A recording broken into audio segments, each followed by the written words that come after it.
Hey, what's going on, everybody? Samuel Akem here, and I'm back with another one. I'm a little bit under the weather today.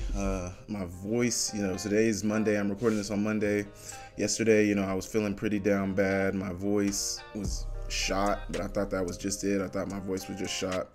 But then as the day started progressing, I started feeling a little worse and worse. And, I'm feeling better than I was yesterday, today, but still a little bit under the weather. But I'm still going to get this content out for you guys because, I know how much you guys love it and like to see the breakdowns and like to see, what's going on with X's and O's. So we're going to get into it. But the Grizz obviously are going to the national championship. As we all know, they beat North Dakota State 31-29 in another double overtime thriller where they came out on top off of the 2-point play.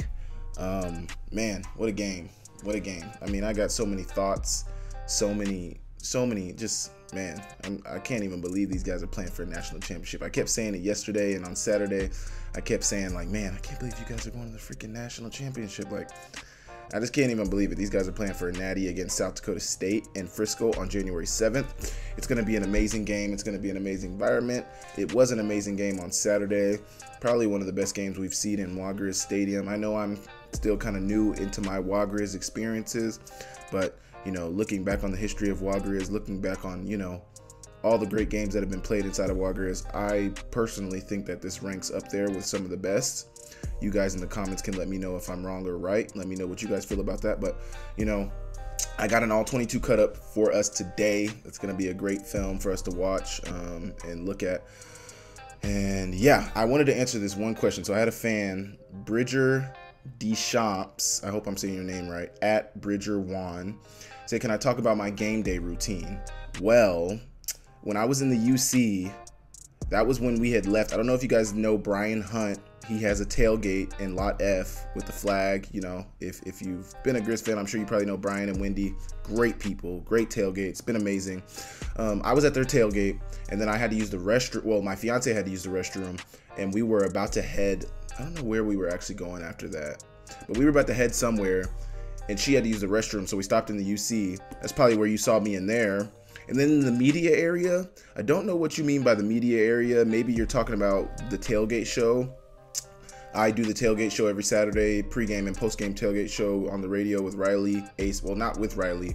Riley's on there before us, but I do it with Ace Alwine and Denny Bedard. That's what you're talking about with the media area, that's where I was next. And then you're talking about on the field after the game. Of course, I'm going to go on the field with my guys and celebrate with them. Awesome. And then you saw me outside the stadium after that, but then by the time you got in the car, I was on the radio. So those things are actually flipped. I was on the field. Excuse me. I was on the field after the game, and then immediately after being on the field, I think I went to the locker room. The team was doing some of their, post-game stuff, like they sing the song and the acoustic and all that stuff. So I went in there for a minute, and then after that, I went up to the press box with Ace and Denny. We did our show, and then I went to the post-game tailgate where all the coaches and boosters, fans, and everything. That's where I was after that. So if that's what you're talking about, that was my order of events. I know a lot of you guys asked on Twitter about, the struggles with Cliff and how he looks uncomfortable, and, I'm not passing those up. I just know a lot of you guys had the same questions, so we're going to address those when we get into the video. But yeah, I appreciate you guys for tapping in. If you're looking right now, please hit that like and subscribe. We're going to get straight into it, and yeah, let's go. Okay, so North Dakota State started out with this zone read RPO. Not really RPO, but RPO, run pass option, because these guys here, they're run blocking right here, but then you got this guy. This is something that Montana State, I think, runs all the time. This little RPO with the flat option behind it. It was a really good play on first down for them. Like 20 yards on first down. Great play on first down. Really good start to the game for them. Got us we were probably keying in on the run. Everybody's thinking they're going to start out with a run, start easy. Good play by them to start the game. Number 13, I think his name is Eli Green. He is a good receiver. He is a really good receiver. I've been watching him all year when I've watched North Dakota State games, and I've seen him all year and seen what he's been able to do, and I think he's a really good player. He makes plays. I remember watching him when they played Montana State. I thought he had a really good game. Yeah, he's a good player. Good play by them on first down to start the game. So now we got a 2nd and 4 for North Dakota State, and they're gonna hit this slot fade. Man, so I know when we played the Cats, I talked about how I don't think anybody's really hit the slot fade on us all season. And then what do you know, as soon as, you know, I feel like I said that, everybody started throwing those slot fades. Not that they were wide open, but people are starting to complete them now. I think they completed one with Delaware, I think completed one. Furman, I think, completed one, and North Dakota State completed one as well. They've all been tough catches, but just the fact that they've been able to complete it has been kind of interesting. So you're gonna get right here. You got the inside slot fade by Green, and it's just a really good catch. Pretty good ball by Cam Miller. Not a pretty good, really good ball by Cam Miller, but a pretty great catch by number 13 as well. Just, I mean, you couldn't hand it to him any better. One hand, great coverage by TC, just a better catch, man. Not much we can do about that. Great play by them. Fast forward a little bit, see the catch. Man, what a catch. Just can't even really see it, but what a great catch by him. Really good play by him. So they got into the red zone fairly easily, but we have the number 3 red zone defense in the country, so never gonna be easy for them to score once they get in the red zone. Really good tackle here by Ryder. Way to fill that hole, come down, make the hit. Just really good play by him. Good by Levi as well to make him cut back. I think they're trying to kick him out and open up that gap for him. And nothing there. And great play by Ryder. Great play by Ryder. These guys did a lot of, like, before the snap, moving guys around. They did like a lot of pre-snap motions, a lot of like, there were some formations where they'd have their linemen, maybe I only saw this once or twice, but they'd have their linemen set up and then they'd switch them around. And I don't know, I thought they did a bunch of interesting stuff. And they did a bunch of like kill or flipping the play, whatever you want to call it, can. They did a lot of that at the snap as well. Yeah, they had a lot going on pre-snap. I'm sure the noise had something to do with that, but, you know, yeah, they had a lot going on pre-snap, I thought. So they're going to try to run this again. The running back, Levi's kind of going to blow this up right here and make these guys kind of bump into each other a little bit. And I think they're definitely trying to, yeah, this play was all messed up. So look, you can see they're trying to bring these guys down. He's probably going to TC. He's probably going to right here. Yeah, and he's probably going to TC. They're trying to leave this guy one-on-one or maybe even have him follow number 0. This is having good eyes by, I think that's Corbin. Good eyes by Corbin, not to, you know, get mesmerized by this and this, to know what's going on overall. Maybe film study, maybe good coaching points by our coaches, but good play by Corbin to stay out there. I mean, good play for everybody to stay home and not really be phased, because you can tell they're trying to get this guy out in the flats and get an easy touchdown, but good play by them. I low-key thought he had the running back backside, and he might have even been looking to throw it. I mean, this might be a touchdown if he throws that. Thank God he didn't, and it's going to be 3rd down. So now you got a 3rd down for North Dakota State.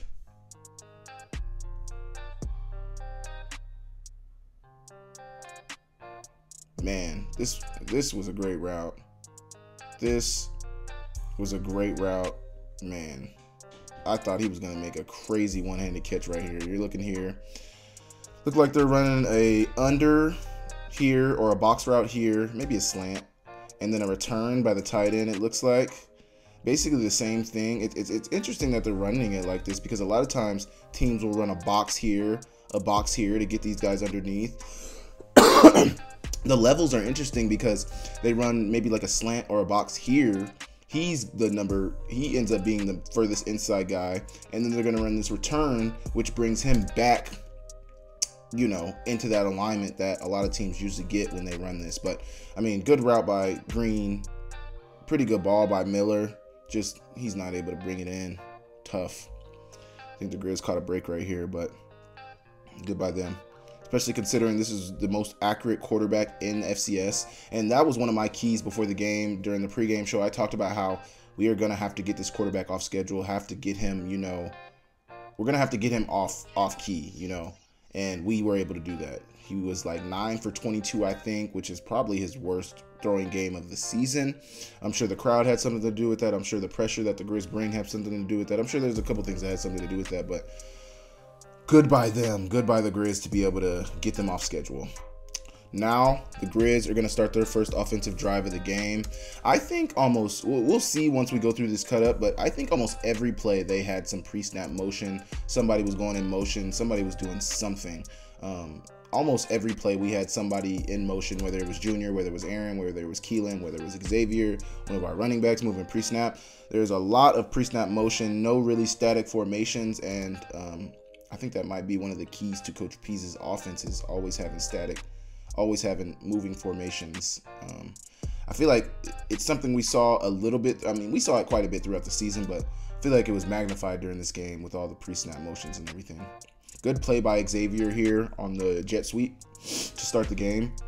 You know, I've talked about it all year. I think this is a read as well. Either this is a read or this is just a eye candy for the defense. Either way, good play to start the game. Xavier makes it into something for sure. Good by him. Really good by him. I mean, they almost had him dead to rights right here, and I think that was an interest. I mean, good blocks out front. Everybody's putting a hat on a hat, trying to do something, and Xavier gets like 8 on first down. Really good play. Way to start the game. So here again, pre-snap motion, second play of the game. And just going to run a quick out. Quick out up top for about 5 yards. What do we get at the bottom? Got spacing at the bottom. Simple. Good. Got a 1st and 10. Pre-snap motion. That's 3 plays in a row now that we have done some pre-snap motion. I don't know if he maybe got... I think he just missed this one. But looks like they're running a hitch, widened hitch with a seam. Man, he might have even had the seam if he would have... Maybe the guy's triggering because he's looking at his eyes, but I don't know. I kind of like the seam here. I kind of like it here. You see Aaron blocking out front, so I think this is an RPO. Looks like our guys are run blocking in here, so this is an RPO. He decided to throw the RPO. I'm not mad about the RPO throw. Just one thing that it does is it gets us off schedule in terms of first, second down. You know, now we're down. Now we're in a 2nd and long instead of potentially being in, you know, maybe a 2nd and 5, 2nd and 6. But that's just something that happens when you are not successful on first down. Good run on 2nd down. More pre-snap motion again. Good blocks inside. Good run by Eli. Now we got a 3rd down, 3rd and medium. Let's see what we get. Pre-snap motion. Widened hitch. Looks like a seam as well. And looks like an under in a corner here. With a swing, and I think Aaron was just trying to look up field before he had the ball. If you look right here, he's already looking up field. He hasn't caught it yet, so just tough for us. He wasn't going to be at the first down when he caught it anyway. I think he might have had a chance to potentially get the first down had he caught it, but, you know, we'll never know. So the Grizz are going to punt it away after their first 3rd down trip on their first offensive drive. And NDSU's got the ball back.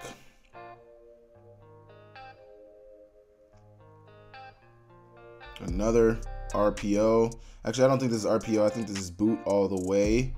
Nobody's really run blocking downfield. Got this guy blocking, getting out in the flats. Pulling, I think, who's this? Pulling that center out to get out in front and block for the quarterback. Then you got an coming over, come back down here, which looks pretty open. Come back down here, and a flat right here. So you're trying to get everybody in the vision of the quarterback. You got the flat here, the over here, the comeback here. You got numbers. And they hit the flat, and it's a pretty good play on first down for them. Then you got a 2nd down. Another run. Hats around the ball. To be honest, their run game wasn't super successful, but I feel like they were able to get like 4 or 5 at will. I'm honestly surprised. I don't know. I guess we'll see in the second half how successful they were, but you got a 3rd and 1 right here. Looks like they're in 13 personnel. Something that Ndsu runs a lot is 13 personnel. They got the quarterback in here. This might be 14 personnel. I don't know if this is a running back or a tight end, but they got the second string quarterback, the running quarterback in there. And he's going to hammer it forward for the first down on 3rd and 1. Yeah, this is 14 personnel. 3 tight ends right here, another tight end here. And everybody's just blocking down. Hat on a hat. Go get the first down, which they did. 1st and 10 for Ndsu. Little pre-snap motion. They tried to run this switch release verts. I don't know if this guy was supposed to run like a stop, but it doesn't look like this route has a lot of energy. Maybe because they're playing off, he knew that he wasn't going to get the ball. But then over here, you got the tight end coming on an in or over. And then you got an in or over here as well by the receiver up top. But number 0 is going to make a great play here. He's actually going to be out for the rest of the game after this play. But good play by Cam Miller to scramble. Watch him scramble. Number 0's working. I don't know if he even thought he might get the ball. I think he was just trying to work to get open, and he got the ball. It honestly didn't even look like he came down too hard, but I think he broke his collarbone here. I don't know for sure. Maybe we can see a little better at this angle, but I think he hurt his definitely like an AC joint or collarbone injury, just the way, probably a collarbone, honestly. But if you guys know anything about James Madison and the Grizz, that's what I did in 2021. I broke my collarbone. It's not a lengthy injury or recovery or anything like that. It's just a crappy injury, you know, because you have to sleep sitting up and all this stuff. But speedy recovery for him. I hope he's good, and I hope he's able to come back stronger than ever. I don't know if he's a senior or not. So this is what I was talking about with the I don't know if he's a senior or not, but I hope you come back healthier than ever, and I hope you're able to play the game that you love, man. And this is what I was talking about with the linemen, you know, switching around. I don't know if I've seen this all year, but them doing this was interesting. I don't know what you're trying to affect by doing that, but it was interesting. They got that running quarterback in there, and he's going to get like 5 on 1st down. Let's see. Where's the ball at? Yeah, he got like 5 on 1st down. It's a pretty decent run. Some more of this pre-snap motion stuff, which is what we see a ton of in college and NFL football these days. I'm going to try to run a corner up here. Got this widened hitch here and out here. Corner right here. Maybe looks like a corner here. And then again, you got the widened hitch down here and the slot fade. Grizz are playing off, so, you know, that slot fade's not really there. Trying to see what coverage we got here. Got cloud coverage here. Well, looks like cover 6 actually. Cover 6, cloud over here, quarters over here. But it might be 3 cloud weak actually. This might be 3 cloud weak actually. So you got cloud here. This guy's in the middle of the field, and you got a 3rd here as well. So this might be 3 cloud weak, maybe. I'm not sure. Looks like 3 cloud weak to me. Just because it's definitely cloud here. This is definitely cloud here. Is either quarters here or I'm not sure. I think it's, man, this is interesting.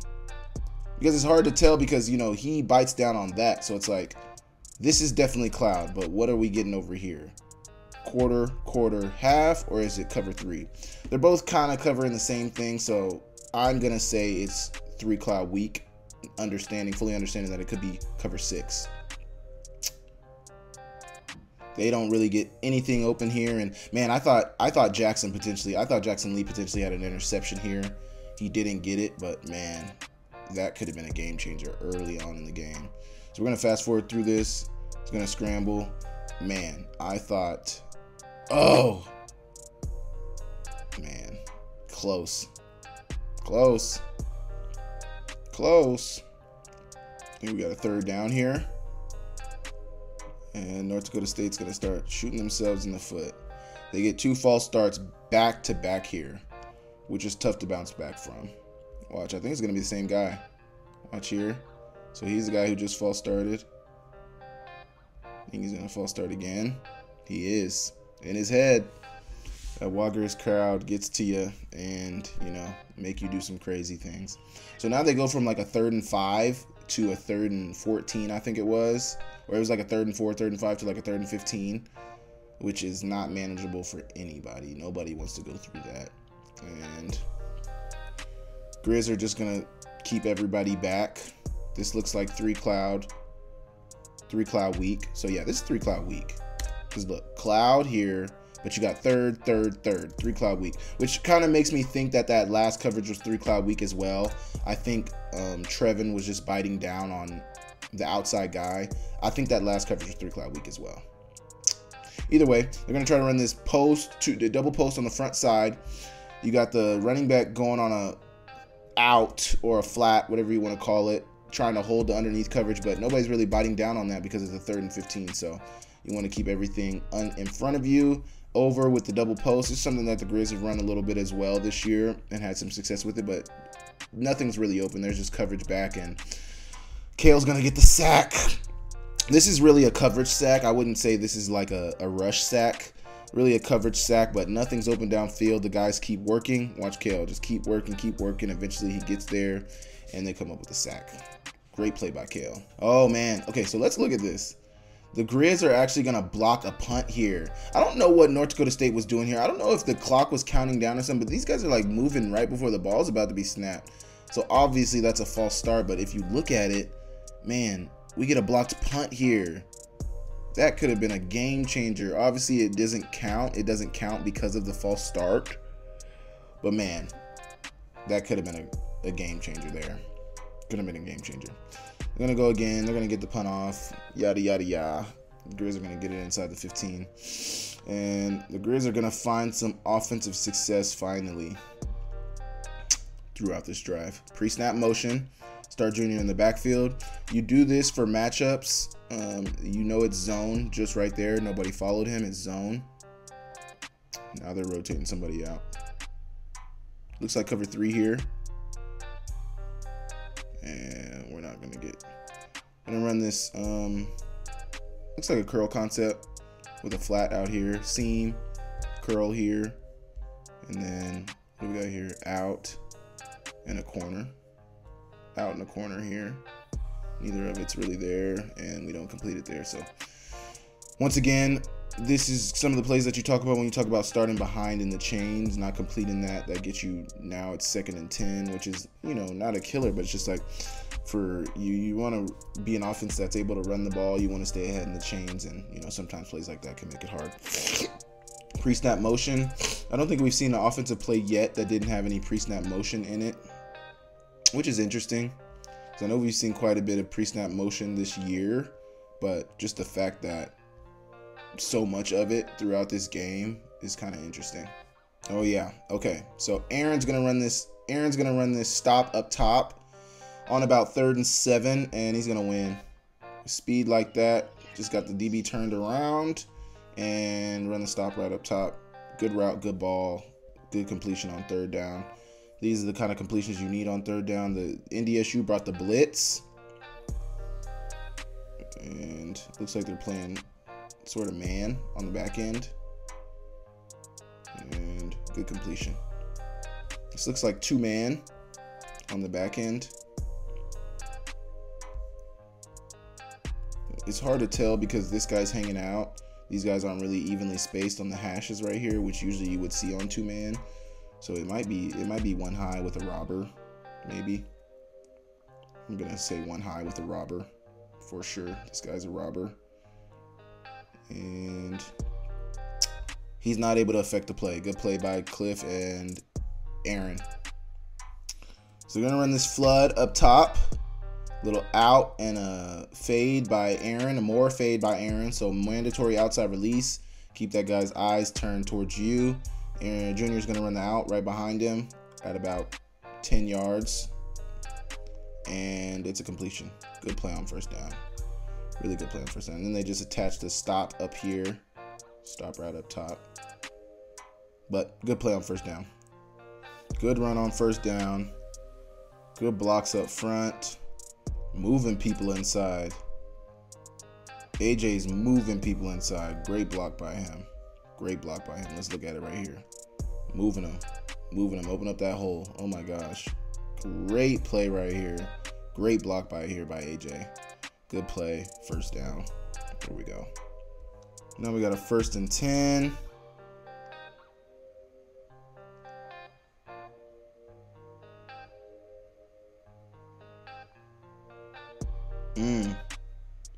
So here, trying to figure out what the coverage is.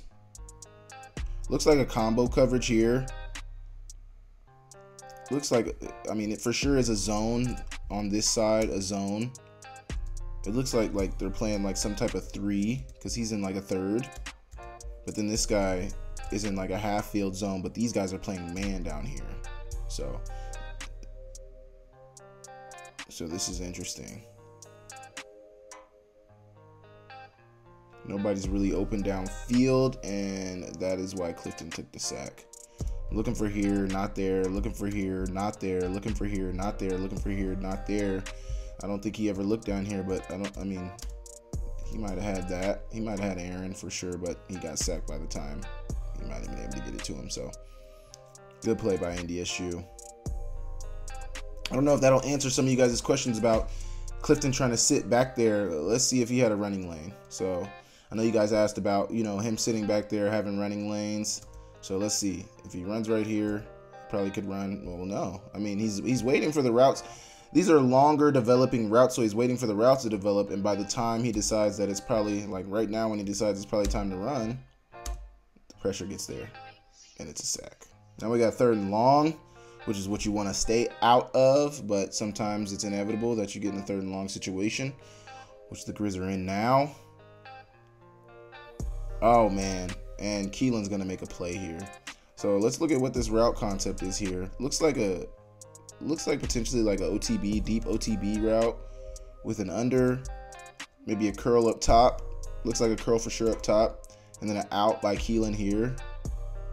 Out, maybe a burst out because he's going down, up, out. But he's going to make something happen after the play breaks down. But look here. You guys are asking about the lanes that Clifton could run in. He's looking to run, but I've talked about it all year. I talked about it on the pregame show all the time. I talk about it on the breakdown with Culture Nuanez all the time, and I talk about it here all the time too. Clifton can run. I don't think he wants to run. I think he would rather pass it downfield. I think he would rather, you know, wait for guys to get open downfield, and sometimes that comes to bite him, like it did in the NDSU game a lot, him taking sacks. But I think more than anything, you know, he has the ability to run, but he's not going to run until he has to or until he knows for sure. You know, I mean, I think we've seen it all year. Like, he'll hold on to the ball, and I think it's been successful for him for the most part. I think the reason people are so worried is because for the first time this year during the NDSU game, we watched him take a ton of sacks, and that's something we hadn't seen all year. But really good play by Keelan here. Really good ball by Clifton. Just, I mean, him rolling out to his left to be able to make that throw. I mean, this is awesome. This is just awesome. So I don't think there was any pre-snap motion here on this play. Let me go back. I don't think they had any pre-snap motion here. Wow, that might be the first play we didn't see any pre-snap motion. And that was a really big play. But we're just going to watch the catch here. Watch him scramble. And look, they also have a spy on him. So this might be a reason why he didn't run as well. The spy. I haven't watched this whole tape. This is honestly my first time watching this tape. Is right now breaking it down with you guys. But this might have been a reason why he didn't run too much, and a reason why it looked like, you know, he wasn't trying to run too much is because they might have been spying him all game. We don't know. We'll see as we go through this. But what a catch by Keelan. I mean, let's go back. Let's slow-mo it for a minute. Just an amazing catch. Wait for him to climb the ladder. Late hands. Oh, that is just beautiful. Just beautiful. Definitely going to have pre-snap motion here. Tight ends moving. And here. And it's a run to Osmo. Good run. One thing I did notice too in this game is, I don't know if that was because NDSU, the way NDSU was playing it, but Clifton did not run there wasn't a lot of designed quarterback runs, and he wasn't keeping it on a lot of those reads. So that was something that I found interesting, like the fact that he didn't run the ball too much. I don't know if that was because what NDSU was doing. I don't know if that was because of game planning. I don't know why that was, but I felt like he didn't run too much. Pre-snap motion. I think we've only seen one play without pre-snap motion at this point. This looks like counter. And the best block on this play right here is Aaron Font's. Best block on it. It might be minuscule, but this is why I always say we leave corners to make tackles. Aaron blocks the safety. The corner is now one-on-one with Osmo. I tell you this every week, and I'll continue to tell you. I'm taking Osmo one-on-one with a corner any day of the week. And he won. And it ended up being a first down. This is why you leave the corners to tackle, because they don't want to tackle. Not that he's a bad tackler or anything, but it's just like, I mean, look right there. The proof is in the pudding. Good blocks by Schaefer and Journey. Good block by Journey. Schaefer got in there, getting his head down in there. But Aaron really, Aaron's the one right there. Great crack block. Great crack block. One-on-one with the corner. Osmo wins, and it's a first down for the Grizz. Great play. Great play. So we got a 3rd and 7. This is one of the biggest plays of the game. This might get understated, but this is one of the biggest plays of the game. You got a 3rd and 7 here. NDSU is really going to have everything covered downfield. Looks like the Grizz are trying to, oh my gosh. Oh, so the pressure is what got him. It looks like he has Junior here. Watch Junior run this whip route down here. I don't know if he would have gotten the end zone, but it looks like he was open. You got a corner and an in route down here. So you really get them on the same level. All of them wide and release. Now they're like all in a line right here. And then you send Aaron on the in, Keelan on the out, and then Junior on the whip. And then you got a corner up here by Schaefer. Nothing's open. It looks like NDSU is dropping 7. So you got 7 in coverage. I'm not sure what coverage they're running. Looks like Tampa 2. Tons of people in coverage. Clifton's going to run all the way back here to avoid this sack. Good feel by him on that backside to feel that pressure back here. And then just to go make something happen. Good block by Chris. This is a great block. This is a great block. Great block by him. And then Clifton gets the first down. Great play. Great play. Great play. So this, I know I've talked about this all year. I don't think we've been stopped on this besides for penalties. I don't think we've actually been stopped on this, and credit to them for being able to stop us. Number 58 is going to shoot the gap here. Watch him right here, and he's going to make the play. Good play by him. But the Grizz are going to come with another wrinkle, something that we haven't seen all year. No pre-snap motion this time, but just blocking everybody down, leaving these guys out here, and this is all it takes. This is all it takes, and this is what NDSU wanted Montana to do when they ran something similar to this. It wasn't a pitch; it was a throw into the flats, and they got hung up in here. But this is what you want. Watch him. A couple steps inside, just a couple, and you're out leveraged. That's all it takes. That is all it takes. You don't need much. You just need a little. Step down a couple steps, and wow, they got this guy on the backside almost getting there, right here. But not fast enough. Good play. Good play call. Good play call. Being able to get points in the red zone is critical. It's critical. Especially when you take into account that NDSU was like almost the worst red zone defense in the country. They were 116 before the game that they played against us. They were 116 in the country out of 122 in red zone defense. So if that tells you anything about the red zone defense, if it tells you anything. So here goes this more switching of the linemen again, except this time they have Miller in instead of the Peyton guy. Gonna go this pitch. It's gonna be a pretty dang good run. And this is what I was talking about. Like, I felt like NDSU was pretty good in the run game. It really seems like almost for sure that, they were good in the run game, but the pass game is where they struggled, struggled to find open guys over the top. Just, yeah, man, like, they really, 9 for 22 for Cam Miller is really honestly crazy. Got a second down. First down now. Good run inside. 4 to 5 every run. 4 to 5 every run is what they were getting. Good blocks up front. They're moving guys. Opening up that hole for the running back.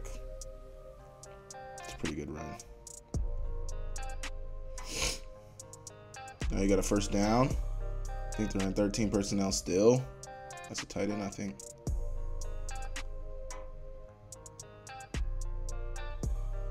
Good play by Flink. And good play by Flink. Good play by Kale to get upfield. I mean, everybody here. Great play. Flink making the tackle. Levi getting in there. Great play. Great play. There we go. You got a 2nd and 9. Trips. Kill. Can, whatever you call it. They're switching the play around. And wow. What a play. I mean, 13 was a good receiver. This is obviously schemed up. Man coverage. This is a man beater. Nash is covering him. This is just a good play call. This is drawn up. Great play by them. Man, these guys get hung up. It's really a pick route, but refs decide, teams decide whether they want to call this or not. We've had lesser called on us this year. I think this for sure could have been an offensive pass interference. He's deliberately trying to stay in his way. He's not running in his route. He's deliberately trying to get in his way. We had something way less than that looked way less egregious called on us this year, but good play by them to be able to scheme it up in man coverage, man beater. Great play by them. Oh, they did call it. Okay. Forgot about that. They did call it. They did. A little late, too, if I must say so myself, but I'm glad they did end up calling that offensive pass interference because we've had less called on us this year. But that was kind of a savior right there because that was a really good play, and who knows how that drive would have turned out had that not been called. Good by the refs, though. 3rd and 24 now, and I don't suspect they're going to get anything going. Yeah, they're just going to try to run it and be a good play. Good play by Ndsu. Right here. Where did he come from? Oh, he came from right here. Good play by Hank. Good job. 3rd and 24. Not much. Oh, was that 2nd and 24? I think that was 2nd and 24. Okay, now it's 3rd and 22. I thought that last play was 3rd down. Now you got 3rd and 22. What is Ndsu going to do? Double in. Oh, what a play by Garrett. Because this is a really good ball. Honestly, a really good catch, too. But out of bounds. Out of bounds. What a play, though. What a ball by Miller, though. Oh, my gosh. Oh, my gosh. Just got to widen. The Grizz are just in a Tampa 2 here. Tampa. Guy getting out of here. The Grizz getting out of there in that middle, deep middle. Cloud over here. Got it in that honey hole, but good play by Garrett. What a ball by Miller, though. My goodness. We got a 1st and 10 for the Grizz. Little jet sweep to Junior. And a pretty good run on 1st down. Really good run on 1st down. I thought he was down right here. I thought they were going to get him right here. Break the tackle. Good blocking downfield by, oh my gosh, look at this. Great block. That's a really good block. Pancake by Eli. Great block. And Junior is going to make things happen, as he always does. Great play. Great play. Great play. Let's watch it from the end zone view. Blocked up decently well, but, I mean, more than anything, Junior's just making things happen. Great play. Now you got a 1st and 10 from about midfield. Pre-snap motion. Quick screen. At first I thought this was a double pass because that's kind of what it looked like, but when you look at it now, he's throwing it forward, not backwards, so couldn't have been a double pass, but pretty good play, though. I mean, really good play. On 1st down to get like 8. That's a really good play. I know how close that. I know how close that. Pre-snap motion. In route. Oh, man. Oh, man. So you're going to run this sail concept. This is something that the Grizz have ran fairly successfully all year. Out here, corner out here. And then you got the post on the backside. Oh, man. I thought maybe he could have thrown Junior. Or Aaron like throw the ball over here, have Aaron run underneath it. Obviously, I'm not on the field. He's got pressure, so that changes things up. Look at this guy just shoot this gap.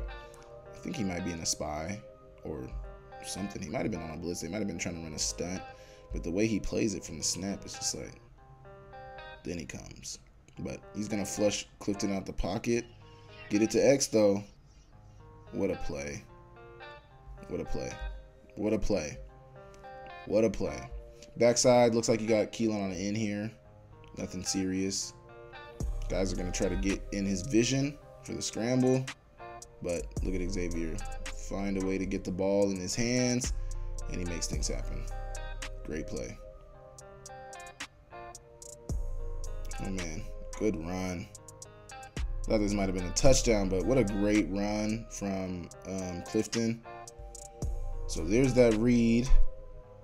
Guy came up field. He's pulling it. Got the blocker, Schaefer. Not getting a crazy block, getting enough. And then the kick out block from Casey here. And then it's one-on-one with him. This guy over pursues. Clifton cuts inside of him. Great play. Great play. Inside the 5. Just a great play. Let's watch the blocks inside. Pre-snap motion. I've said that this whole clip. Trying to be a blitz. Good blocks inside. I mean, just look at these 2 blocks by Schaefer and Casey. Great blocks. And then Clifton does the rest. It's a really good play. Looks like man coverage out here. And gonna try to run it, and their guy's just gonna come up and make a play. Nobody blocked him. I don't know who was supposed to block him. This is interesting, but just a missed assignment, I'm sure, right here. Something that you can't have, especially in the red zone. I mean, it is what it is. I don't know who was supposed to block him, but that's tough. Sometimes you get though, and we got right there. Good play by them. Pre-snap motion. Rollout. Man, this, oh my gosh. I don't know if he couldn't see him. I don't know what this was, but he has Junior here. This could have been a touchdown. This could have made it 14-3 right here. Watch him. They're going to try to run this rub. Keelan's probably running like a corner, but as you can see, Keelan's really just trying to influence this, make this guy bow as far upfield as he can. This should have went to Junior for a touchdown, but I think the pressure got in his face. I think he couldn't have, I don't think he saw it clean enough. And like obviously we can see him, and it looks like we can see him, but on the field it's much different. Schaefer's a big guy, Chris Walker's a big guy. Who's this right here? Cannon's a big guy. All these guys are big guys, so I don't know if he could see clean enough to see Junior, and also he got a little pressure right here, so that influenced it as well. But man, we had a touchdown there. Also, the reason I think he fell was because, as you can see, there's nobody else. Like, Keelan's not even running around. Junior is your only option in this play, so he fell. Obviously, we'd like him to try to get what he can, you know, maybe get some yardage, but there's a lot of green, white jerseys around him, so I'm not mad about the decision. But if he would have been able to get it to Junior, man, what a missed opportunity right there. So now you got a 3rd and long, 3rd and goal, 3rd and long in the red zone. Let's see what they draw up. Return route by Junior, kind of slips. Oh my gosh. Kind of slips. Backline for Junior, Keelan and Aaron. Backline throws up here. Little under route by Schaefer. Nobody's really open. And man, so I think Clifton was doing way too much here. I get it. So he's gonna get pressure. They run this stunt here. Watch it. Stunt. These 2 going out. This end coming back all the way, bowling back around in. And man, AJ just had his hips turn. This is all it takes. His hips turn for a second, and somebody's able to get through. I guess it wasn't even the guy on AJ. This is a really good play actually by AJ. This is a great play. But he gets in through right here on that stunt. Guy gets through on the stunt right here. Clifton's going to try to scramble. Nobody's open. Shoot. Dang. Right as he scrambled, Aaron came open. Watch. Scrambled. Look, Aaron bowed back. And right as he can't see him, but right as he bowed back, I think he should have just went down right here. Or threw it. Honestly, just throw it away. You're outside of the pocket. Throw it right over here. He tried to do more, and he took a sack. Critical play in a critical moment in the game. You hate to see it. We kicked a field goal, and I believe they made it. Glasgow kicked a field goal, made it 10-3 for the Grizz. And now NDSU is going to get the ball back with 2.5 minutes. There's 3 minutes left in the first half. Got a second down for NDSU. Going to try to run it to their quarterback and not be successful. Tried it, but I mean, great play by Governor here. I mean, he just wins now. And then you also have Levi off the edge. They just meet at the quarterback. Great play. I don't know if this is a read or not, but this is honestly good by Levi to press upfield to force the handoff. And then when he does, I mean, to force the quarterback to keep it, to force the keep. Quarterback keeps it because he sees Levi upfield. Doesn't. When he does keep it, he has nowhere to go because, you know, Governor's winning, but also Levi's there as well. Great play by them. See the end zone view? Great by Levi. Just great play. Now you got a 3rd and long for NDSU with about a couple minutes left before half. Like a minute and some change before half. Gonna run this deep out. Man, they love this. They love this. This is something that I noticed that they ran against Montana State. This is basically the same concept as Montana had ran earlier, this flood concept, except they got 2 guys up here. So 2 guys running the fades up here, just a flood on the inside, and easy completion for NDSU. Good route concept, good completion by them on 3rd and long. A minute 20 left before half. And looks like you're running these curls. Great play by Trevin. Oh my gosh. Running these curls up here. Maybe an OTB here. This is probably an OTB here. You got a flat here from this guy. They started out in the trips formation. Flat here. Curl here. OTB here. And Trevin's just on the curl. Great play by him. Just on it. Great break at the top. And a great breakup, pass breakup. Good play by Trevin. Good play. Really good play. Got a minute left. 2 minutes left before half. See what NDSU is able to draw up. Pre-snap motion. Double in. I don't know if they want these guys so close to each other, but they got the double ends up here. And I mean, oh my, this throw, this is why Cam Miller's one of the, like, he was completing like 75% of his passes before this game. Look at this. Look when he throws it. He's not open yet. He's not open. He's not open.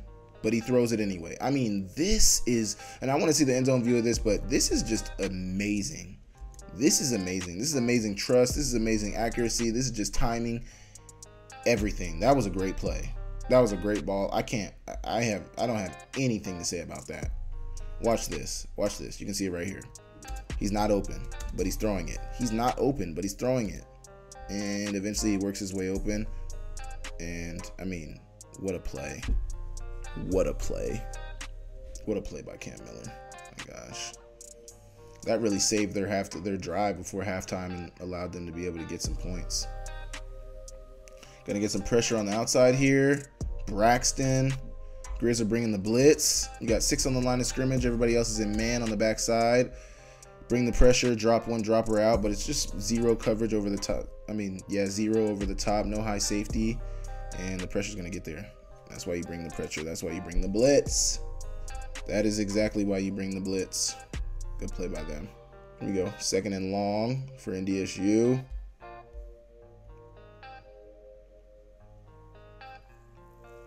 Man, wheel concept up here at the top. Great pass breakup by TC. Wait for him to get his head around. So once again, they just, man, they're playing at tendencies right here. They just ran a similar play to this earlier this drive, except for number 2 was on the OTB, number 1 was on the curl, and this guy was on the flat. Now number 2's got the flat, but he's running a flat wheel. The curl's coming behind it, which he should have thrown. He should have thrown the curl. If we're being real here, the curl's wide open. He got too greedy here, for sure. Cam Miller got way too greedy here. OTB in here, not open. But then you got the wheel, which, you know, he's trying to take a shot. It's open. He's just got to put it over the top. He misses short. Great play by TC to get his head around. Pass breakup. Just a great play. But if we're being real, he should have thrown the curl. Probably one of those ones that he wants back. Good play by TC. 30 seconds left. You got a 3rd and 15. Good play by the sidelines. So they run this wheel by the running back and a post by this number 1 receiver out here, by this outside receiver. Post to get those guys running inside and just trying to influence these guys on the sidelines. Good back shoulder throw by him. Not a first down, but I believe he got out of bounds, so good play for them. They're going to go for it on 4th down. A 4th and 2 with 24 seconds left in the half. And there, man, this was a play call. This reminded me of the Oregon versus Washington game. I think it was Oregon versus Washington where they did the reverse on that 4th and 1 with like the game on the line. I mean, this is just a ballsy play call. Wait for number 13 to be able to execute it and, you know, get the first down, but what a ballsy play call by them. You could tell that the NDSU coaches were leaving it all out there, the fake punt, things like this on 4th and 2, but that got them in key field goal position, and they run a few plays more, but they end up kicking the field goal before half, and they make it 10-6 at half. Montana up 10-6 at half. Montana got the ball back to start the second half, and the third quarter was really slow offensively. We're going to try to skip through a lot of these because I know I've been on here for a while, but what a play.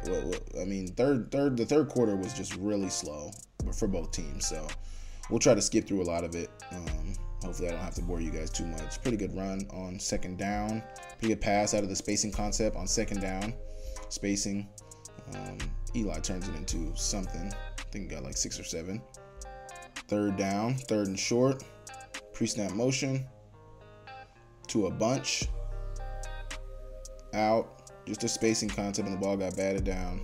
Tough. But he probably had Junior here. He tried to go to the one-on-one box route, it looks like. Looks like he tried to go to the one-on-one box route. It's there. He just is unable to get it to him. Good play by the D-end. Good play. The Grizz are going to punt it away on their first offensive drive of the second half. Oh, man. The Grizz got blessed here. So they're going to get a roughing the kicker here. A roughing. This guy just basically ran into the kicker. And the Grizz are going to get the ball in great field position on their first drive of the game to get the ball back.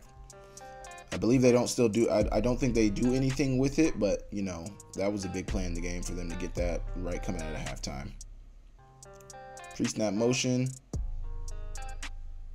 And he's just going to get the ball off to Aaron. Honestly, probably better that Aaron didn't catch this. I know a lot of fans are probably like, oh, he dropped it. But, you know, that would have been a loss of like 7 yards. So it's probably better that he didn't catch that. But, you know, this is an adjustment that NDSU had made throughout this game, you know. We're trying to get this deep over here. And it's just not there. They cover it good. You know, they don't really have anybody else in routes. You know, you got, what is this, max protection. You're going to max protect it, keeping the running back in for the protection. And we get pressure on the outside. Remember where this backer came from. The backer's going to blitz late. I think the backer might have been covering the running back. And once he saw the running back protect, he might have blitzed, or maybe he was on a late blitz. I don't know. But try to run the over with the post, and neither is there, so not a great play on 1st down. Now you got a 2nd down, 2nd and 10. Pre-snap motion. I'm going to try to run the quick screen again. Man, I don't know.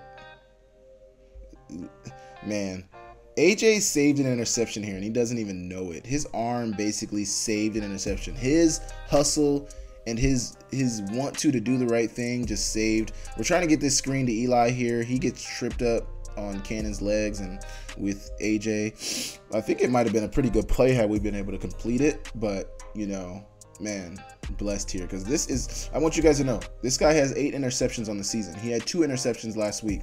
He's the leader in the FCS in interceptions. I mean, this team was the leader in the FCS in interceptions, all because of him. This guy, I mean, that was going to be an interception. I mean, we got so lucky there. But also, if we look at the screen, I mean, I think the screen would have been there. This is an interesting play call, though, because we had ran this earlier, so, and they do have 4 over 3 here, so that would give us numbers here if we're able to complete it. We weren't. It's tough. But let's watch this in slow-mo. I mean, AJ has no idea that he just saved an interception. He has no idea. I'm sure he has an idea. I'm sure he's watched it, but what a play. What a save by him.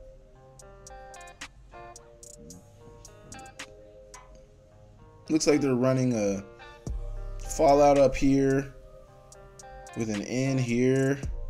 Not sure what number 3 is doing, but they're in 10 personnel. It's 3rd and long. Got Eli up on the flat out here, late in the flat after checking for protection.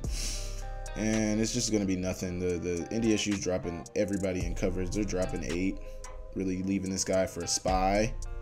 And, you know, everything's pretty much covered. Looks like we got a 3 cloud weak. Definitely a 3 cloud weak. Half, middle of the field safety who's trying to get out of there, and then a 3rd.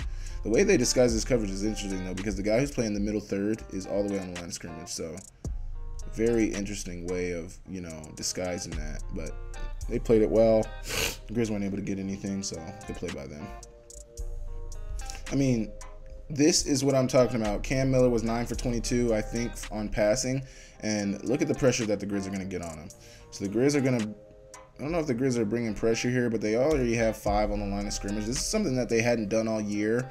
I think they did that in order to stop the run game of NDSU, having 3 down linemen with 2 guys on the edge, looking like a 3-4, more of a 3-4 set rather than a 3-3-5. That was an interesting development that they did during this game, having 4 linebackers on the field and 3 linemen on the 3D linemen on the field. I don't know. I mean, I don't know how to gauge. I mean, we won the game, so if that's any barometer of success with that, but they're going to get pressure here on Cam Miller, and I mean, he's just going to miss. I mean, I think the pressure definitely played a part in why he missed, which is what I think played a part throughout the whole game of him missing. But I mean, these are things that these are passes that, you know, you've seen him hit all year. So just an interesting development. You know, the pressure that the Grizz were able to apply on him was really had an effect on him, and it was a difference maker in the game. False start. I think that's like the 4th one we've seen, 4th or 5th. But, you know, the home field advantage cannot be understated. It is a big part of the Grizz and, you know, why they were able to get there. More pressure. Look, he's got Eli Green open, but Braxton's going to bring the pressure on the edge. And the Grizz are still in this. So they only have 3 down linemen this time. They got out of that, what I would call a 3-4, where they got 4 linebackers, three down linemen. They still have the 3 down linemen, but they only have 3 backers on the field. The rest are DBs, as they usually are in that 3-3-5. And Braxton's going to get pressure on the edge, and it's going to affect the throw by Cam Miller. Great play by Braxton. Great play by Braxton. That pressure, man. That pressure has an effect. They got 4th and 7. They punted it away, and Montana's going to go back to work. That's the thing, too, which was interesting about this game. Montana had fairly good starting field position for most of the second half. They were, like, around midfield, I feel like, when they got the ball, and they just were not able to get anything going, like nothing going. So that is something that kind of surprised me and was kind of disappointing to see, the fact that, you know, we had such good field position, and most people were, I mean, I know except me, I was thinking, you know, we're going to get 3 here, but a lot of times we were getting nothing. So it was interesting. Sad to see. Pressure. Grizz. What are the Grizz running back here? So corner with 2 box routes, and he's got Junior here. He's got him. But he's going to scramble right as Junior gets open, and he's not going to be able to get the ball to him. Gets it to Keelan, though, to get something on 3rd down, 3rd and short. Not enough for the 1st down, though. But, man, this is something that the pressure affected us. The pressure affected some of these throws that you guys have seen, and I want to address that. I want to continue to address that. You guys were talking about the lanes that, you know, Clifton had to run, the uncomfortability he seemed to have in the passing game. I think part of that had to do with, you know, NDSU's coverage and what they were doing on the back end, but also some of that had to do with the pressure that they were going to get on. They were getting on us on the front end. So, you know, this is a perfect example. He's got an open guy in Junior here on the corner. He's just not able to get it to him because of the pressure. So keep that in mind when you think about why he wasn't able to complete some of those passes and why some of them weren't successful. Pressure definitely played a part in that. So the Grizz are going to go for it on 4th and short.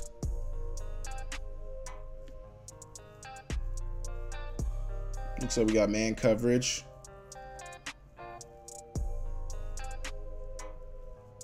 And what did they run here? So they ran a corner up here. with a return. A corner with a whip route on the inside. Keelan's open. Man, what a route by Keelan. Oh my gosh.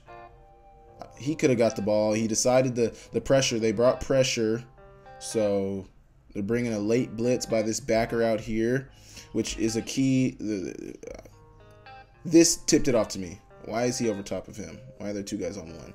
That would be an indicator for me, and it for sure was. They brought the blitz, and that doesn't really affect it. It's really the front side that affects it right here on our tackle. He just kind of collapses the pocket a little bit, and Clifton doesn't have enough time to get an effective throw out. So, you know, time plays a part in being able to get some of these throws off, and he just didn't have the requisite time to get it off right there effectively. Good by Ndsu. Good for them to get pressure on us, and good for them to affect that throw. Now you got a second down.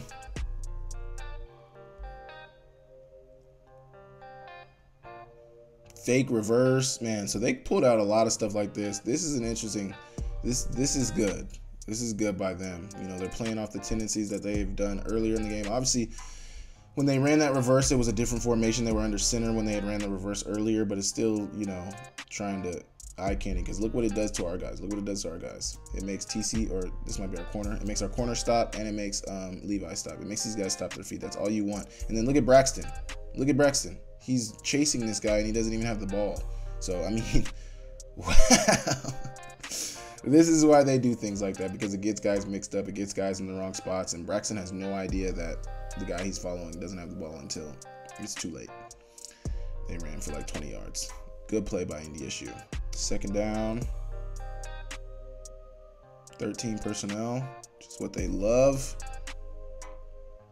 Looks like they're running a post. Oh man, this was a big play. This was a big drop. Big drop. So they're going to run the double post with their tight end. Tight end here going to run a post. Wait, who ran it? Yeah, so tight end here is going to run a post, and this receiver is going to run a post. Then they're going to slip out this tight end out around here on this wheel route. I mean, it's a good play call. It's just a great play call. Grizz look like they're in quarters on this front side. Quarters here. Looks like quarters by Nash. Or, I mean, quarters by Ryder. That might be Jackson Lee. I think that's Ryder. But just a great play call. And 49, I mean, he's got to come down with this. He just drops it. I don't know if that had to do with the crowd. I don't know if that had to do with Ryder closing in on him. But, man, this is a big-time drop for him. Big-time drop. Can't have it. They had it. Grizz catch a break right here. This is definitely a break for the Grizz. And look how they motion to it. So the tight end who's going to run the post is motioning from over here, getting in that third tight end spot, and he ends up running the post. So just some nuance about how they get to the formations and what they want it to look like. But that was a big drop. That was a big time drop. Now you got a third and medium for Ndsu. And they're going to run it inside for a first. Really good run here. Getting good blocks. They're moving guys. And gosh, moving guys in here. But that's a good run. You don't really see this happen to Gub much, but Gub got moved out the way here. And I don't know if that was because he was deliberately trying to, you know, cut this hole, but that's a good block by 73. It's a good play by him. And you got a first down. They got their other quarterback in the game. I suspect it's probably going to be a run, a read of some sort, and it is. And he's going to get like 5 on first. Design quarterback run. Great play by the guys up front. Look at Gub winning up front. Hayden shooting the gap. Not too successfully, but, you know, creates chaos back there. You got Riley Wilson closing off the edge, sealing off the edge. Good contain out here, and then the cavalry's coming eventually. Eventually they're going to get there. Great play by the Grizz on third down. Great play by the Grizz on third down. A lot of hats around the ball, playing with intensity. Great play. Ndsu's going to kick a field goal. They're going to get it, make it a 10-9 ball game with 5 minutes left in the third quarter. Things are starting to get tight. It's 10-9. The Grizz have not been able to put up a point in the second half, so things are looking very interesting. Gonna run into Eli here on first down. Really good run play. Holes are wide open. Good play. Look at this hole open up. Great play. Great play. Good run. I thought this was a great play call because we hadn't, you know, at this point in the game, we hadn't run Clifton way too much. So I thought this was an interesting play call to do the fake toss and to get Clifton up the middle. Great play. Great play for a first down. Good by him. Really good job. Pre-snap motion. Widened hitch. This must be an RPO that they put in recently because we've seen this quite a bit. If you guys have been paying attention, we've seen this RPO quite a bit. Good by Eli here to make something out of nothing. Doesn't look like there's much here at the beginning. They get a little penetration here on the edge. On Schaefer, their end gets a little penetration. Eli's going to make it into something. Good job. So now we got a 3rd and 3 for the Grizz. Let's see what they get.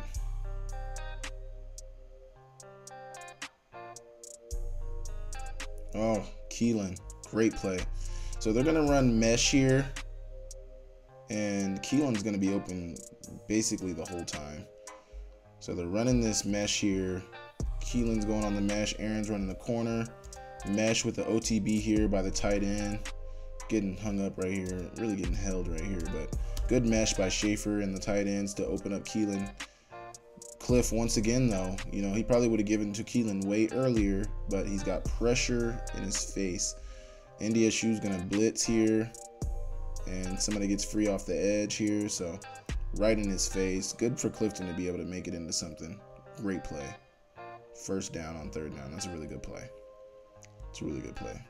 Bringing the blitz. Stun on the inside. They're bringing 6. I don't know if we were in empty. I don't think we were in empty here. No, we had a running back in. Tight end in as well. But really, man on the backside. Keelan's man got hung up at the beginning and wasn't able to stay with him. Good play. Good play. Man, so you got a 3rd and 6 here. Pre-snap motion, as you've seen all game.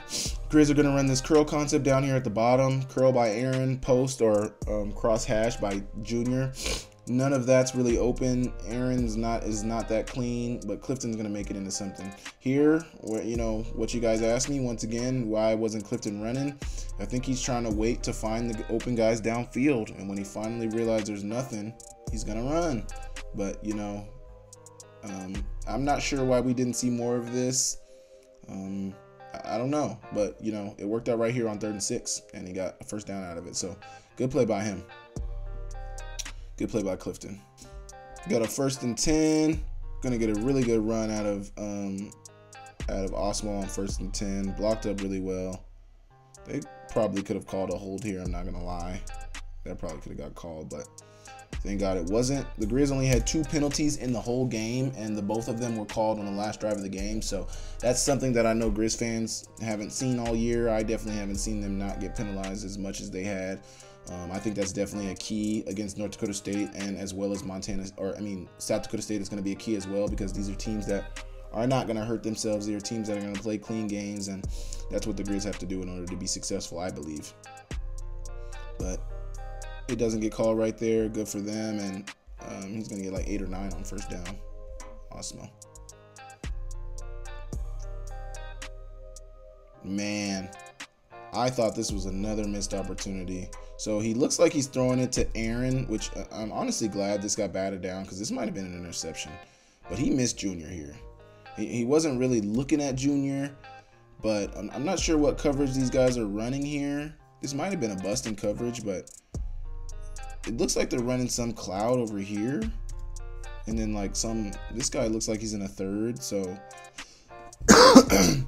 this might be some form of combo coverage like we saw earlier. I don't know what this guy is playing. He just, you know, kind of let Junior go, but this is a missed opportunity, man. This is a touchdown right here. And maybe, you know, he didn't think Junior would be open. Maybe he didn't think Junior would be open because of the way they played it, because of what it looks like pre-snap. Like, it looks like pre-snap that Junior is going to be, that seam is going to be covered. It wasn't. But he also gets pressure in his face, which I feel like I've said this whole game, this whole clip, like, got a little pressure in his face, which has affected the throw.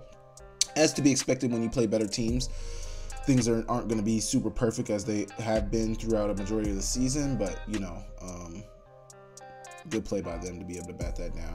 Honestly glad it got batted down, though, because that might have been, you know, worse than we may have wanted it to be.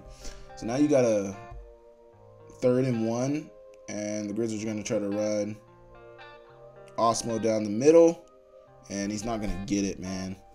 I think this was also the first time that we weren't successful on this, but for them not to get this first down was, man. If you're like me, if any Grizz fans out there are like me, I started tripping when that happened, because that's something that hasn't been stopped all year. We've been really good about that.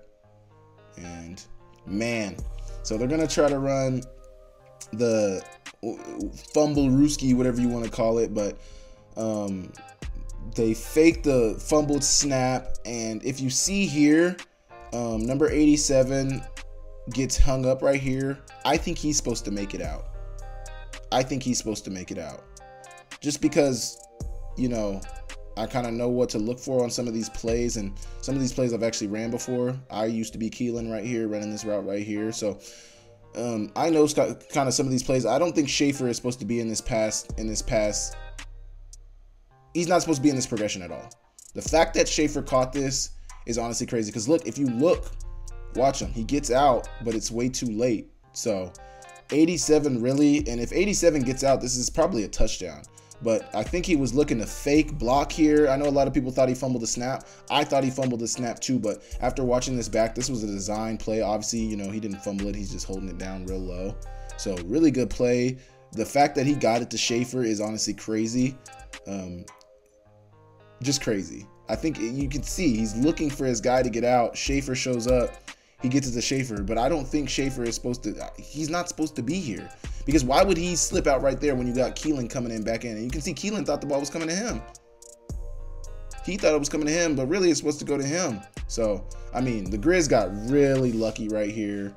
I mean, what a great turn of events for the Grizz to get that first down on that when the play was just completely just messed up. So interesting. The Grizz are going to run this screen here to Junior, and Junior is going to stay up and get some good yardage. The guys are going to push him forward for like 2-3 extra yards. Good play by them. Man. So there are so many points in this game where the Grizz got so lucky. That last play on the 4th and 1 was another one. But this, man, the Grizz are going to try to run this reverse. I like the play call, but it's like this end's going to make a play. Good by him to make a play. I mean, just, so lucky. Fumbled snap. Our guy gets on it, thank God. I don't know how we got on it. Let's go end zone view. I mean, this could have been so bad. Fake run, the reverse, just perfect peanut punch. And good job by, I think Clifton got in there and fell on it. Good job by him. Great job by Clifton to get back on that. Great job. I mean, dodged a bullet there. Makes it 3rd and 19 and makes our field goal longer, which, you know, could have been a big play in the game because we haven't been kicking field goals very successfully. The fact that we were in perfect field goal position and then got moved back from, you know, fringe field goal position is just, it's worrisome. Man, so the Grizz are going to run this stutter and go on the inside. Stutter, go. It's really covered well. How do I do that? It's really covered well. They're running man here. So, you know, this isn't really a good man beater. This is more so a zone beater. When you run this, you're looking to beat zone. But Clifton's trying to look for it. It's not there. I mean, he might have had it right here, but it's a cloudy picture because this guy hanging out in this zone.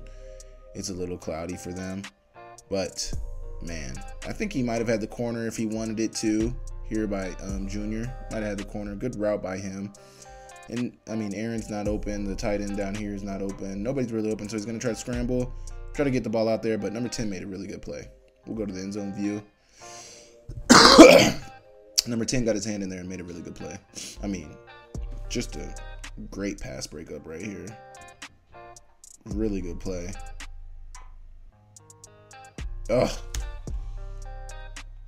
Good play by him. Kick the field goal. We can watch this. It was missed. I think they tipped it, but NDSU is going to get the ball back. How much time we got left? So we got 12 minutes to go. You guys know what play is coming up very soon. Pressure. Gonna try to throw it out there, man, and he just missed. So, man, I didn't know this for sure when I first turned on this tape, but now that I'm watching this tape back, the Grizz's pressure was 100% what affected Cam Miller. I mean, this should have been a touchdown. And this is just a good route by number 13. He gets TC turned around right here, and he's just gonna go.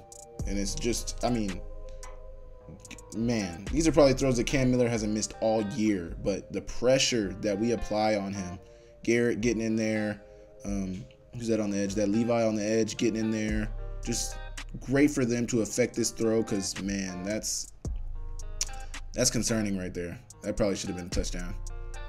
Grizz catch a break, though. Grizz catch a huge break. Huge break. Little stunt on the outside here. Wait for Garrett to win. Wait for Levi to win. And incomplete. Great play. Okay, now it's a third down. Grizz are bringing pressure. Got man on the back end. Pressure, man on the back end, and the blitz gets there. What a great play by the Grizz on this pressure.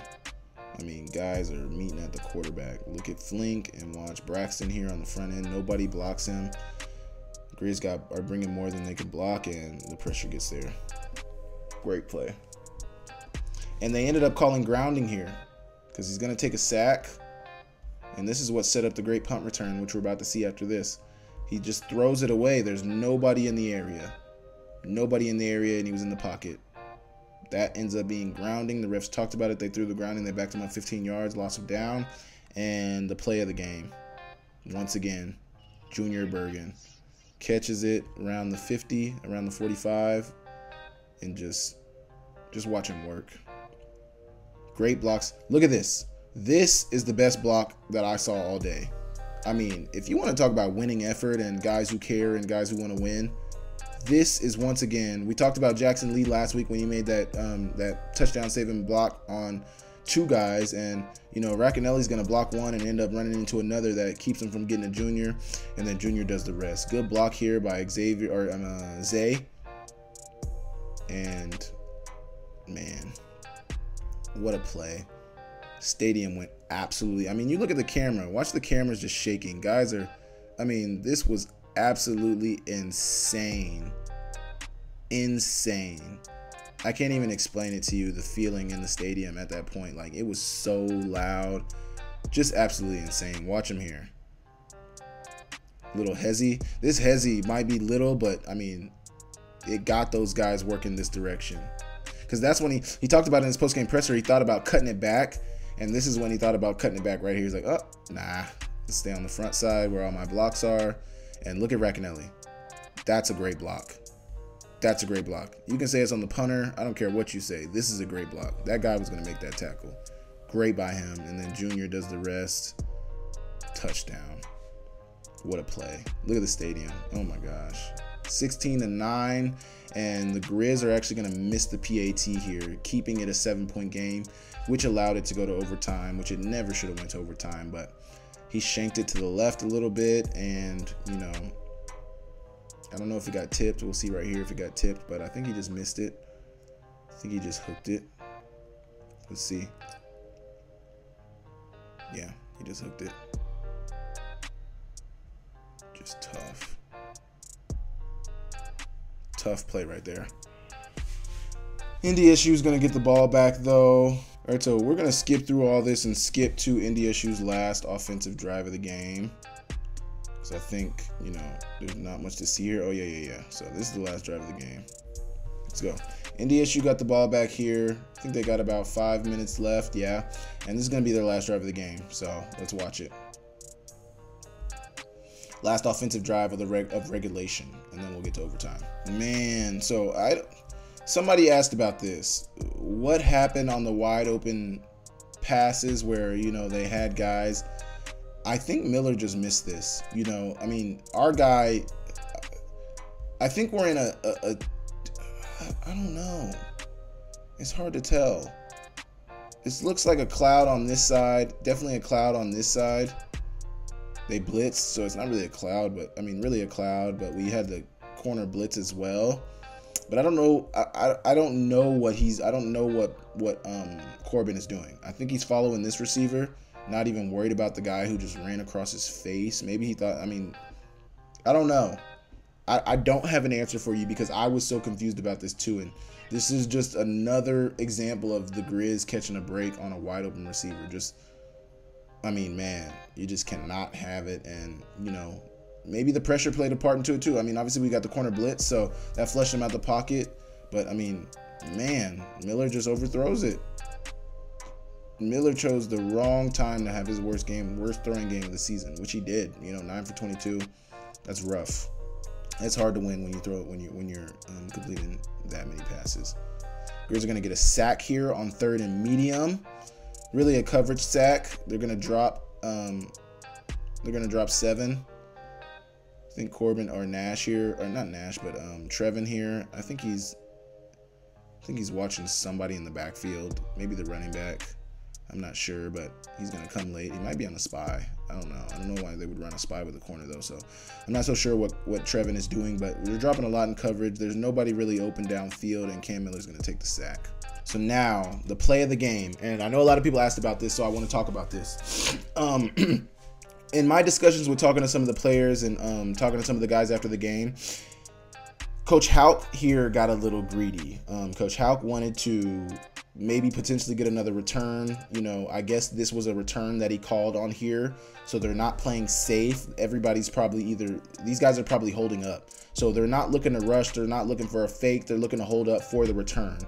When you do that, that gets you in bad position and allows them to, you know, look at these guys. These guys are holding up. These guys are holding up. They're not even looking for the guy who could potentially be faking. They're not keying in on a fake. They're keying in on a return.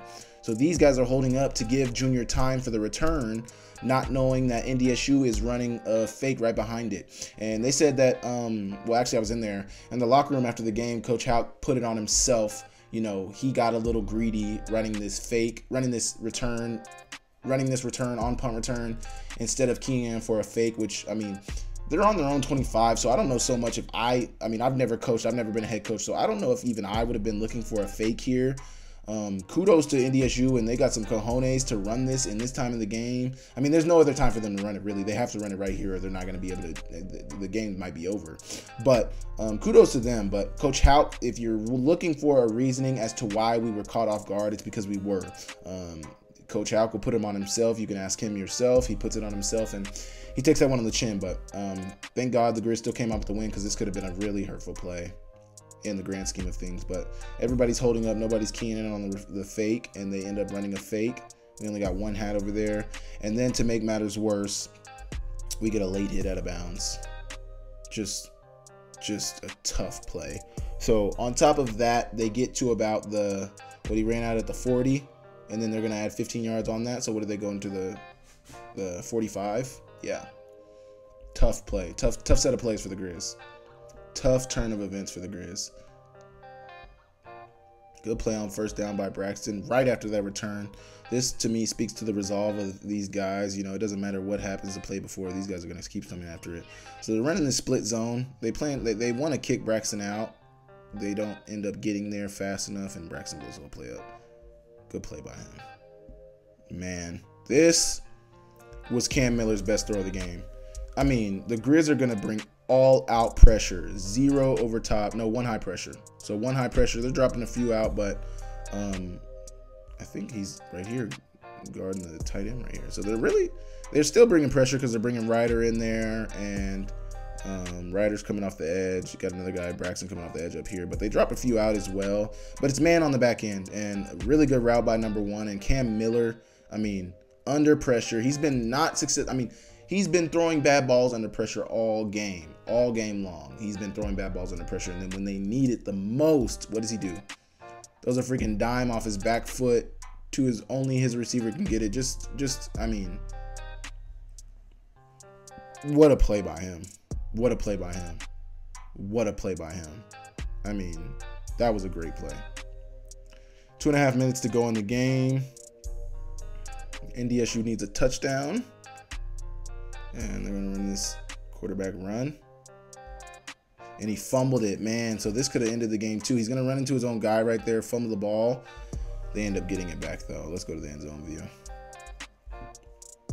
It's so funny too, because the Grizz fans are so funny because they held up the 2. So right here, you see this guy, they kind of scrum for it a little bit. This guy comes up and holds up the 2, and Grizz fans went absolutely ballistic. Like, we had the ball, and I was like, I remember thinking to myself, like, Grizz fans, he did that, and Grizz fans went crazy. And I remember thinking to myself, like, why are we going crazy? Like, I went crazy too myself. I was like, let's go. And then I was thinking, like, but he didn't point our direction. He only held up the 2. That it's not our ball. So I thought that was very funny, and just funny how Grizz fans, you know. So the Grizz haven't had penalties all game long. We just had the unnecessary roughness or late hit out of bounds, whatever you want to call it. And then here we're going to get a PI. Our first and only 2 penalties, the worst time in the game to have penalties, made winning this game a little bit harder on us. But man, this is just critical error right here. Critical error. It looks like quarters over the top. Corbin just got turned around here. Maybe he thought this guy was going to potentially run a post, but he flips his hips, grabs him. We get the PI. I don't even think he grabbed him that much, but the fact that the ball was in the air and you had your hands on him, that's going to get called every time. So they got the PI there. Good for them. But once again, gifting them 15 yards. So, I mean, we got 2 of the worst penalties you can get on the last drive of the game. We gifted them 30 yards, which is critical. Just tough. Just tough. Now you got a second down. Second down for them. And they're going to run this out up here. So this is interesting. They ran this early. Oh, man. So they ran this earlier. Remember when we broke this down? They tried to hit this earlier in the game. They threw the corner, but I think they're trying to do a wrinkle off of it. They ran the corner here. You got the slant here by number 1, and then you got the return, what we saw as a return in the first quarter. I think that was the first quarter. He ran the, let me go back. He ran the out, and then he returned back in. He didn't whip back out, so he's like doing a return back out. Like, they're trying to, I think it's trying to do a wrinkle off of it, but he didn't even throw this the first half, so I don't know why this wrinkle would have worked now, but they get the out route. He flattens it out because it's man coverage. Cam Miller, once again, when they need it the most, he puts a great ball on it, and touchdown for Ndsu. Good play by them. Good ball by Cam Miller. I mean, got to commend him. He wasn't on all game, but when he had to be on, he was on. He was on. They're going to hit this field goal. It's going to go to OT. Ndsu is going to start with the ball. We're going to fast forward through all of this.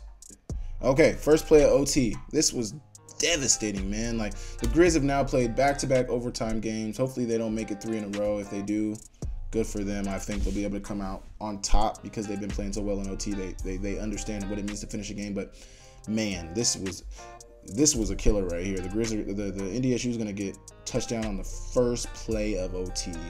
And we'll really have to go to the end zone view to see a better of all the blocks and everything, but good by them. Number 9 had really been corralled all game. He hadn't really found success on the ground, and when they need it the most, man, their players show up. You gotta commend the championship medal of this North Dakota State team because, you know, even though some of their guys, like their quarterback Cam Miller, wasn't having the greatest game, even though number 9 hadn't found super success in the run game, when they needed it the most, they had it. They hit the field goal there, making it 23-16, and the Grizz are going to get their drive. The Grizz are going to get the ball here. And then the Grizz are going to run their own wrinkle. So Ndsu had ran something similar to this earlier in the game. Let's watch it. It's ultimately going to go to Junior here, but you get 4 along the sidelines, which stresses these guys because you got 4 on 4 now. So you run Junior, or you run Aaron on the post, number 1 on the post. You run number 2 on a wheel. You have this, you make Junior look like he's blocking for the swing coming out to Xavier, which is something that we've thrown from time to time, this swing. And then you slip Aaron out behind Keelan, who's ultimately pushing the coverage up. So they have to respect him, but he's ultimately pushing Junior out behind him. Keelan ends up getting a block, and Junior does the rest. Just great play call at a great time in the game. You know, fringe red zone, right on the inside of red zone territory. Just a great play call by Coach Pease in the time of the game. When we needed it, drew something up that we knew would be successful, and, you know, got the Grizz in the end zone. Great play. Great play. And who else other than Junior Bergen making the play for the first touchdown OT? Great play. Great play. So So the Grizz, I remember this was a stressful PAT, man, but they hit it. Great make. Let's watch it here. See if they got any close. I'm sure NDSU was hoping they could finish the game just like they finished against Montana State. They can score, but we're going to block their PAT and we're going to win. No, sir. Great play. Never seen somebody so happy to make a PAT.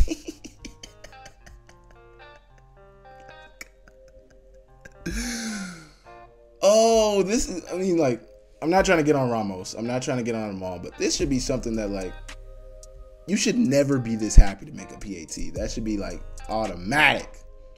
But let me get off that. We made it. He's super excited because we did miss the last PAT, so I understand why he's so excited. But the Grizz are going to get the ball back to start second OT, and they're going to go right to work. You got a good run on first down to Eli. He's going to hammer it in there. Looks like an inside zone play. Good run by him. Really good play on first down. The Grizz are going to go 3 straight runs here. Okay, this is another thing that somebody asked to me. Like, why was the run game working now in OT and it wasn't so much in the first half?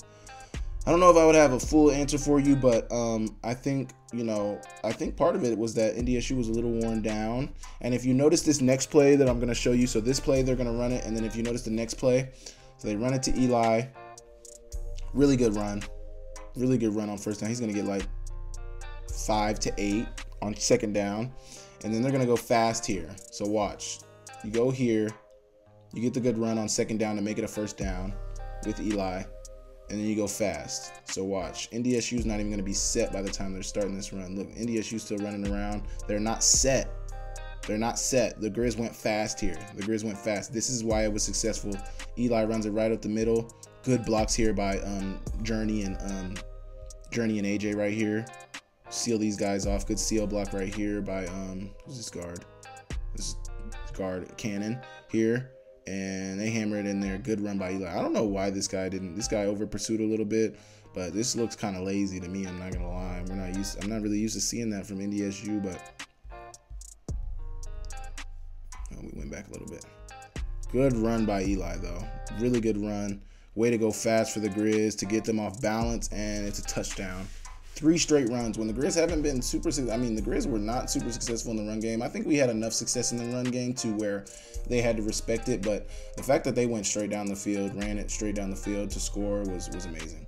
And obviously the play of the game, another play of the game, once again by Junior on the punt return, the first touchdown to OT, and now this. I mean, just send them in motion. I don't know why it's sped up like that. Send them in motion, pre-snap motion once again. And I think this was supposed to go to Keelan.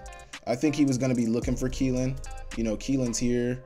Oh, no. I think he's really looking for Junior. I mean, looking for Aaron here. Aaron's going to fake block, and then he's supposed to slip out. They covered it.